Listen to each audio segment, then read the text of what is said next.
नमस्कार, मी श्री अभिजित आरसिद्ध गुरुजी, ज्योतिष विशारद, राहणार शिवणे, पुणे. आमच्याकडे कुंडलीचे विश्लेषण करून मिळेल ₹200 तसेच मुला-मुलींचे गुणमिलन हे ₹100 करून दिले जाईल. कन्या लग्नासाठी मार्च 2024 कसे असेल हे आज आपण जाणून घेणार आहोत. 1 मार्च ते 5 मार्च यामध्ये जॉब लागण्याची संधी आहे, तसेच प्रमोशन मिळण्याचा कालावधी आहे. 6 मार्च ते 10 मार्च तीर्थयात्रा होण्याचे योग आहे, तसेच स्पर्धा परीक्षेत विद्यार्थ्यांना यश मिळेल. 11 मार्च ते 15 मार्च मित्रांपासून फायदा होणार आहे.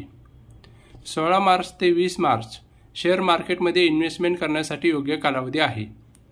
21 मार्च ते 25 मार्च महत्त्वाचे डिसिजन न घेणे. 26 मार्च ते 31 मार्च विवाहाचा योग आहे, तसेच संततीसाठी व IVF ट्रीटमेंट करण्यासाठी योग्य कालावधी आहे. आता उपाय पुढीलप्रमाणे.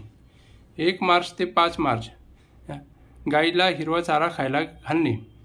11 मार्च ते 15 मार्च नॉनव्हेज न खाणे. 26 मार्च ते 31 मार्च श्री दत्त मंदिरात जाऊन दर्शन घेणे. व्हिडिओ आवडल्यास लाईक, शेअर, सबस्क्राईब करा. धन्यवाद.